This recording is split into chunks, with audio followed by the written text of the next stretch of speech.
Let us look at the experiment conducted by Gregor Mendel on pea plants, that is, Pisum sativum. Let us look at these.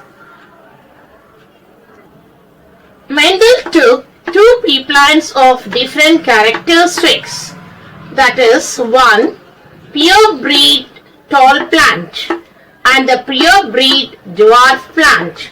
Here, pure breed means the genotype will have the same gene, that is both capital T. It is represented by both capital T for tall plant. The short plant will have both the gene as small t, represented here as small tt. The dwarf plant will have the small t here represented as small t. The short plant will have both the genes as small t and small t. For dwarf plant, Mendel has taken these two parent plants, one is tall plant and the other is dwarf plant. So when he crossed these two plants, he could observe in the first filial generation, that is F1 generation, all the plants he got were tall. In the first filial generation, that is in F1 generation, he could see only the tall plants but not the dwarf plants.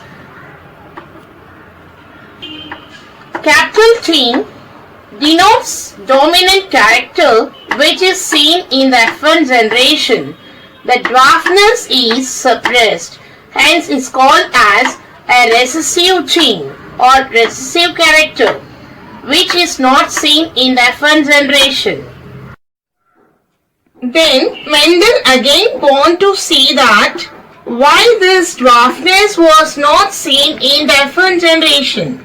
So he has taken the offsprings, that is from the F1 generation, for the progeny.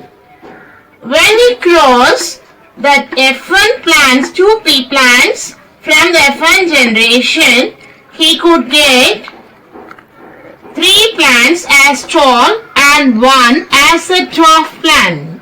So this character, that is dwarfness, which was not seen in the F1 generation, again can be seen in the F2 generation. So it's called as suppressed one. So it's called as a recessive character.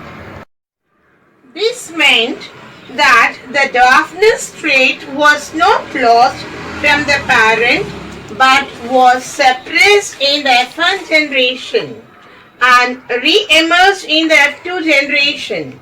Hence, Mendel called this repressed trait as dwarfness as a recessive trait and the expressed trait as tallness. Expressed trait of tallness as a dominant trait.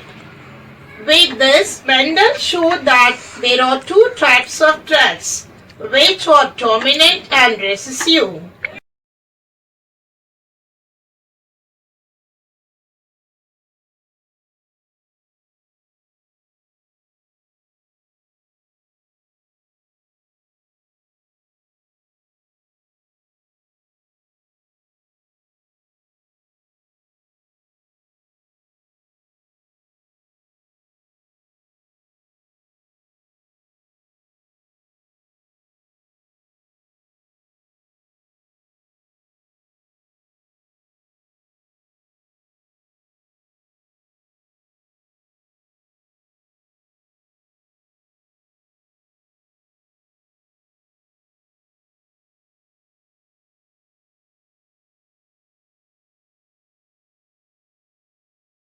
Now let's understand Mendel's monohybrid ratio by means of a Punnett square.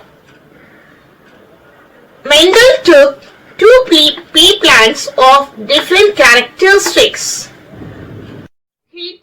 pure breed tall plant. So its genotype is capital T, capital T. And the dwarf plant with its genotype is small t, small t. During the reproduction process, 4 gametes are formed. So the first parent will have capital T, capital T. The gametes formed from the first parent will have a gene of capital T, capital T, and the gametes formed from the second parent will have the genes as small t, small t. Now let's write the paternal gametes at the top of the Punnett square and the maternal gametes at the left side of the Punnett square.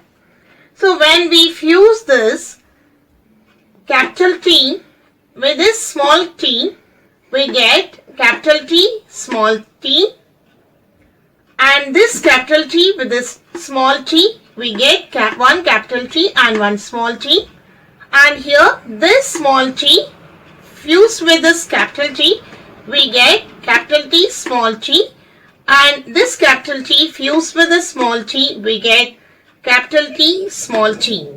So here in F1 generation, the offsprings were all the tall plants because capital T represents a dominant trait, a dominant gene. So in his Mendel's first filial generation, he got all the plants as tall plants. When Mendel crossed the pea plants in the F2 generation, the parent genotype will have capital T, small t. That is, the first parent plant will have capital T, small t. Similarly, the second parent plant will have capital T, small t. 4 gametes are formed from the F2 generation.